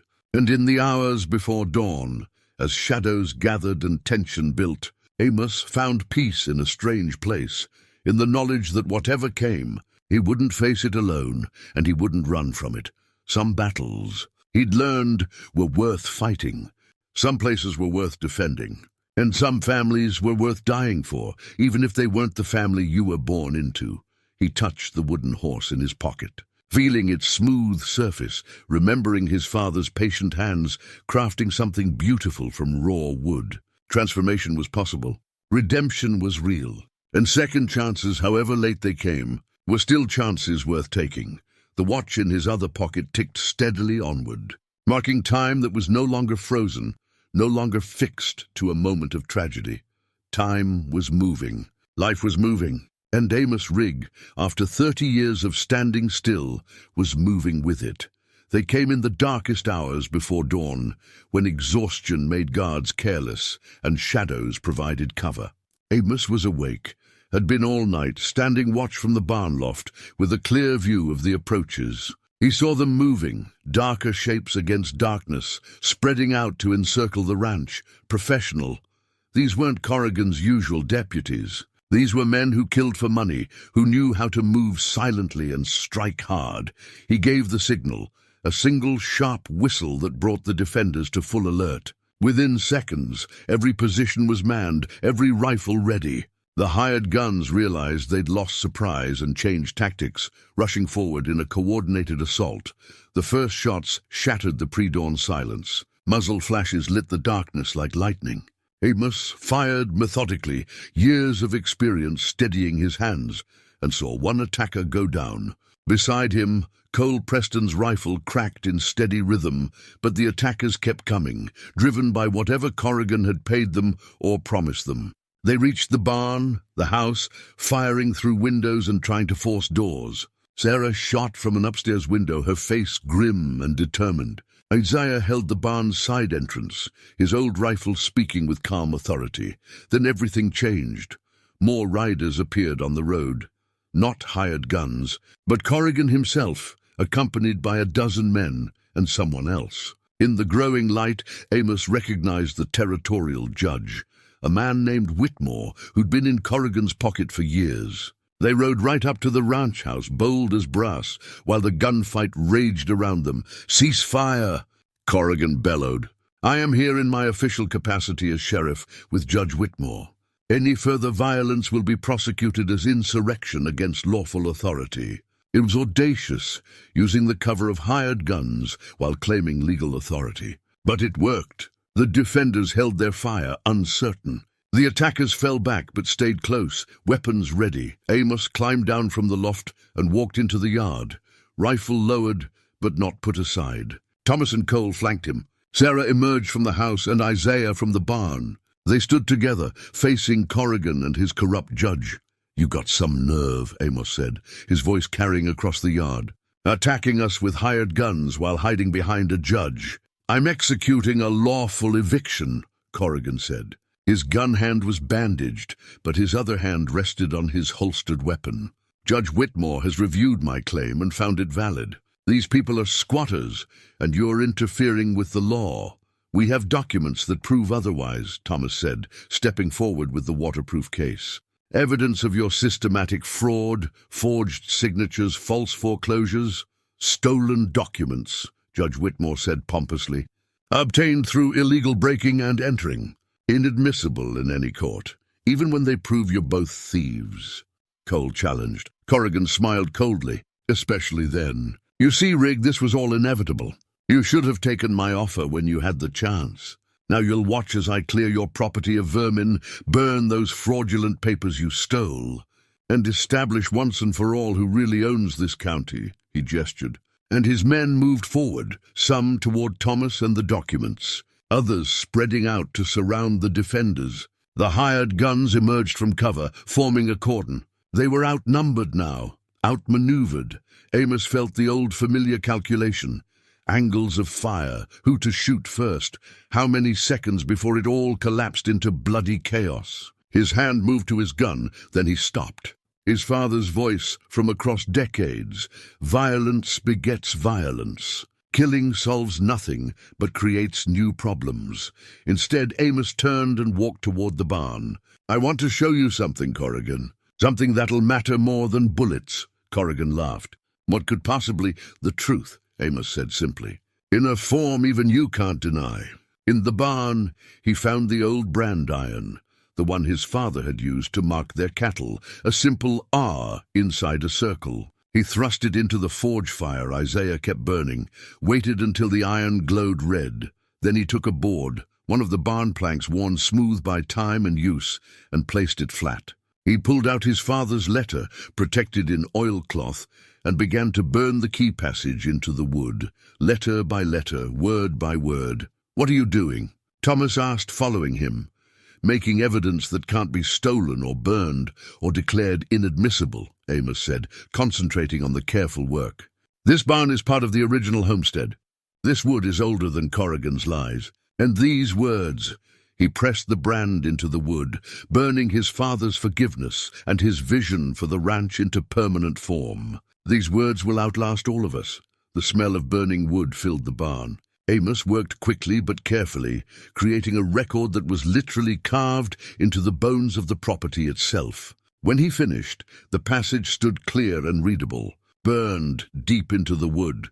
"Let this ranch be held not as property, but as sanctuary for those who seek redemption." He turned to find Corrigan had followed him into the barn, his face twisted with fury. "Clever but pointless. I don't care what your father wanted. I don't care about your redemption or your refugees. This land is mine, and I'll do what I want with it.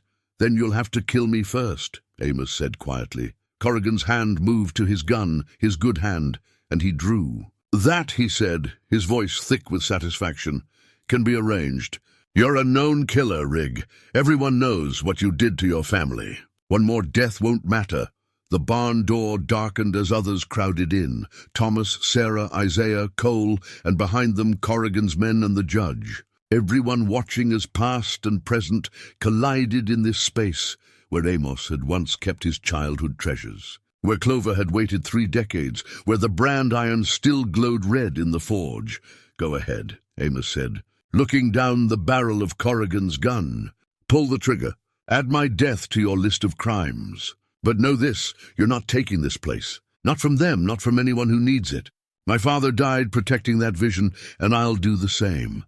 Corrigan's finger tightened on the trigger, and time seemed to slow, the moment stretching out like the space between heartbeats, between past and future, between violence and grace. The moment stretched taut as a bowstring. Corrigan's gun aimed steady at Amos's chest, his finger white on the trigger. Around them, the barn had gone silent, everyone frozen, waiting to see if history would repeat itself, if violence would beget more violence in this place already soaked in blood. "You want to know the truth, Rigg?" Corrigan's voice was thick with venom. "About your precious family feud? I started it. Spread the rumors about cattle theft. Made sure each brother suspected the other. Your father never mortgaged this land. I forged those documents while you were all too busy tearing each other apart to notice." The confession hit Amos like a physical blow. 30 years of guilt, of believing he and Jacob had destroyed their family through pride and anger, and it had all been orchestrated, manipulated by a man who wanted their land and was willing to destroy them to get it. Rage rose in Amos, hot and familiar. His hand moved toward his own gun, years of instinct taking over. He could draw, could fire, could end this corrupt man who'd ruined so many lives. It would be justice. It would be right.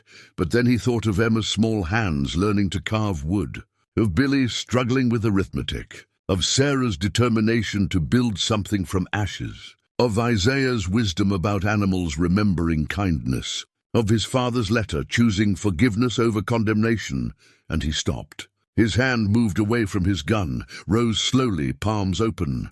"No," Amos said clearly. "I'm not giving you what you want. I'm not becoming a killer again. Not for you, not for revenge, not for anything." Corrigan's smile was cruel. "Then you're a fool." And a dead one. He pulled the trigger. The hammer fell on an empty chamber. In the chaos of the bandaging and the night's events, he'd forgotten to reload after the earlier confrontation. The click of metal on metal was the loudest sound in the barn. Amos moved fast, faster than a man of 69 should have been able to move. He closed the distance between them in 3 strides, knocked the gun from Corrigan's hand, and drove his fist into the corrupt sheriff's face. Corrigan went down hard, his nose breaking with an audible crack. "Get him up," Cole Preston ordered, and 2 of the ranchers hauled Corrigan to his feet. His face was bloody, his eyes wild with fury and fear. "Search him," Thomas said.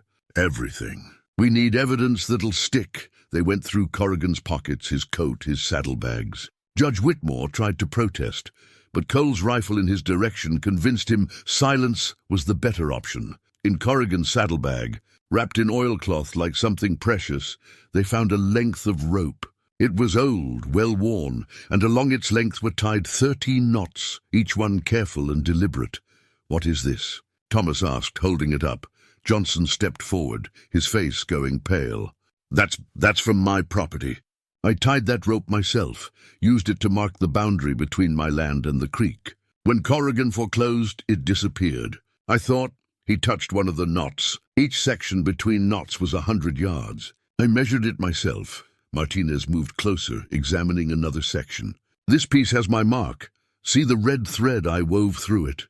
I used it for my horses. It went missing the week before I lost my farm. One by one, the other ranchers identified portions of the rope, pieces taken from their properties. Corrigan had kept them tied together, a tally of his conquests. 13 knots for 13 families destroyed. "It's a trophy," Cole said grimly. "He kept count of every family he ruined." The judge tried one last protest. "This proves nothing. It's just a rope. It's evidence of systematic theft," Thomas cut him off. "Combined with the forged documents, the testimonies, and this man's own confession, which we all heard, it's enough to hang him legally. Or would you prefer we do it the other way?" The threat hung in the air. Judge Whitmore deflated, understanding his complicity was now exposed. Corrigan's hired guns, seeing their employer defeated and disarmed, began backing away. They'd been paid to fight, not to die for a lost cause. "Anyone who fires another shot will answer to me," came a new voice from the barn door. The territorial marshal had arrived early, drawn by reports of gunfire. Behind him were federal deputies, armed and official. "Wade Corrigan, you're under arrest for fraud, theft, conspiracy, and attempted murder. Judge Whitmore, you're coming too." As they led Corrigan away, he spat blood and cursed, promising revenge that everyone knew would never come. The corrupt judge went quietly, already calculating his defense. The sun was rising now, painting the valley in gold. The defenders began to lower their weapons, relief and exhaustion washing over them in equal measure. Thomas sank to the ground, and only then did they see the blood spreading across his side. He'd been hit during the initial assault, had fought through it on determination alone. Sarah was beside him instantly, tearing cloth for bandages. "You damn fool, why didn't you say something?" "Didn't seem like the time," Thomas managed, his face pale but smiling. "Besides, I've had worse. Isaiah helped carry him to the house, his wounds serious but not fatal. The ranch had taken damage, bullet holes in the barn, broken windows, torn up earth where men had fought and fallen. But it stood. They all stood. Amos walked outside, his father's letter still clutched in his hand, and looked at what they'd defended. Not just property, not just buildings, but the idea his father had died trying to protect, that broken people deserved a place to heal, that redemption was possible. That sanctuary mattered. The wooden plank with the burned-in passage lay propped against the barn wall. His father's words made permanent, carved into the very bones of the place. Clover emerged from the barn, somehow untouched by the violence, and pushed her soft nose into Amos's hand. He stroked her neck, this impossible creature who'd survived against all odds, who'd waited 3 decades for someone to come home.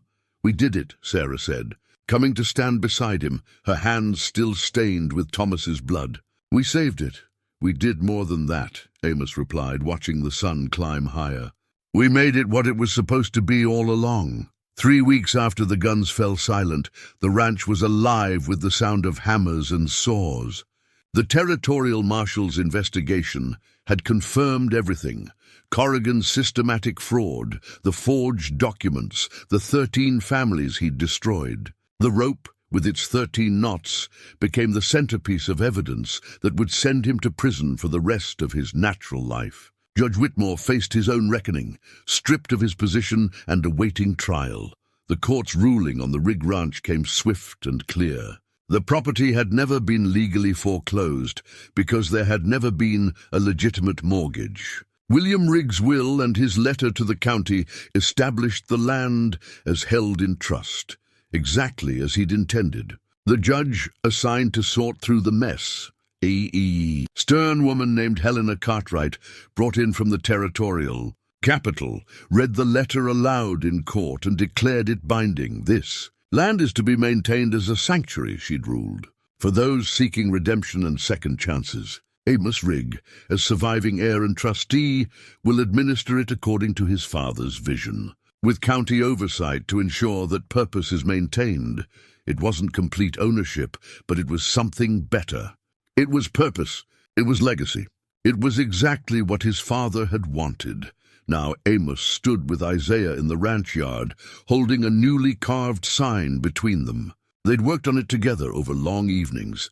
Amos's hands remembering his father's patient teaching, Isaiah's steady guidance helping shape the letters. The wood was good Montana pine, the carving deep and clear. "Rigg's Rest," it read. "A home for second chances."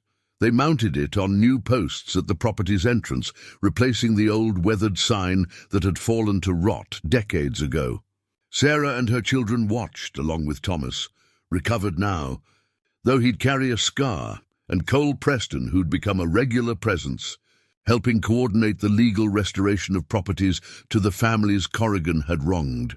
"It's beautiful," Sarah said softly, standing beside Amos as they looked at the finished sign. "Your father would be proud." "I hope so," Amos replied. "Took me 30 years to understand what he was trying to tell us, about family, about responsibility, about what really matters."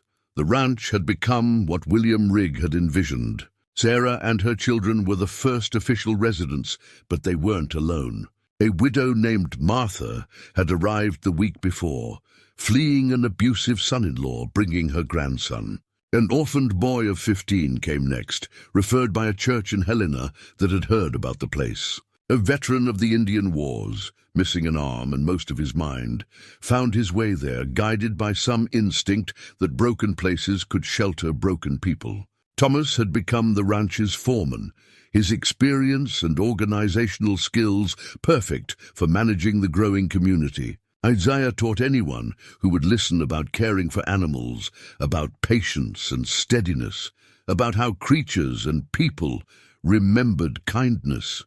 Sarah managed the house and the garden, teaching women and children skills they'd need to build their own lives when they were ready to move on. And Amos found himself in a role he'd never expected: patriarch, teacher, guardian of his father's vision. He kept the letter framed on the wall of the main house, where everyone could read it, a reminder of forgiveness and possibility.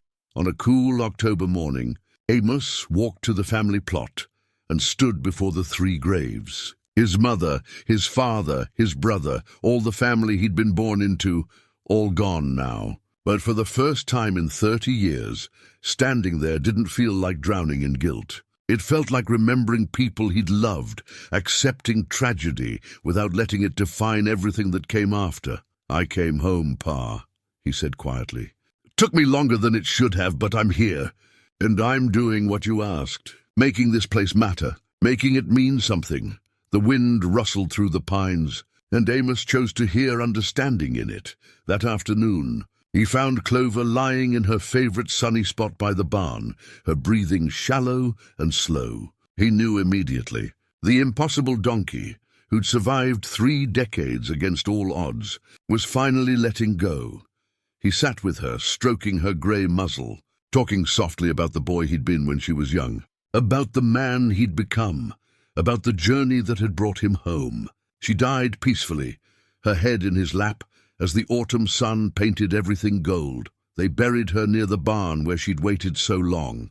With the marker Isaiah carved, "Clover, she waited," Emma cried, and Amos held her, both of them mourning the gentle creature who'd been the bridge between past and present. The living proof that some connections endure beyond all reason, but life continued as it does. New people arrived, stayed a season or a year or longer. Some healed and moved on. Others found permanent home in the community that grew around Rigg's Rest. The ranch thrived not despite its violent past, but because someone had chosen to transform it into something that mattered. On a spring morning, Amos sat on the porch with Billy, now 11 and growing tall, teaching him to carve. The boy's hands were careful on the knife, his tongue pressed between his teeth in concentration, exactly as Amos remembered doing himself under his father's patient instruction. "Why is it important?" Billy asked, pausing in his work. "Learning to carve, I mean.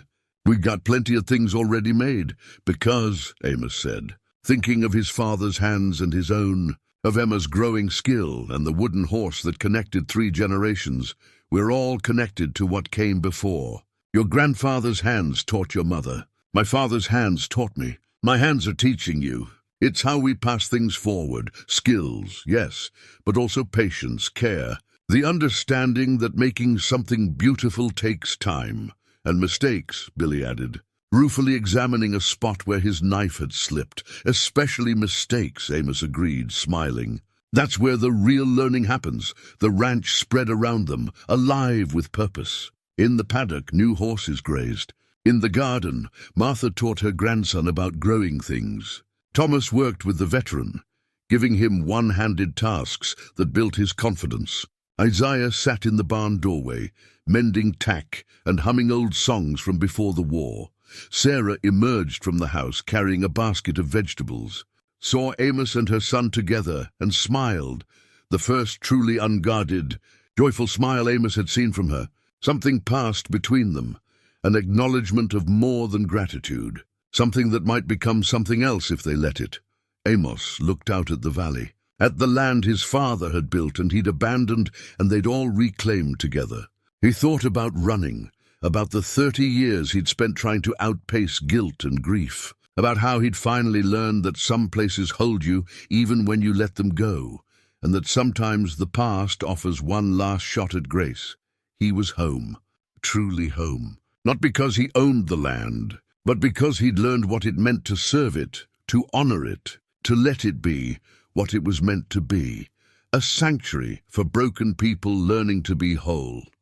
The watch in his pocket ticked steadily onward, marking time that was no longer frozen, no longer bound to tragedy. And in his other pocket, He felt the weight of the wooden horse Emma had returned to him, a symbol of connection and continuity, of lessons passed from hand to hand and heart to heart. Some stories end in violence, some in loss. But this one, Amos thought, watching his chosen family move through their day, ends in possibility, in second chances, in the understanding that redemption isn't about erasing the past. It's about choosing what we build with the broken pieces. And what they'd built, all of them together, was something worth more than property or ownership. They'd built home. They'd built family. They'd built grace from guilt and life from loss. And that, Amos understood at last, was the only victory that truly mattered.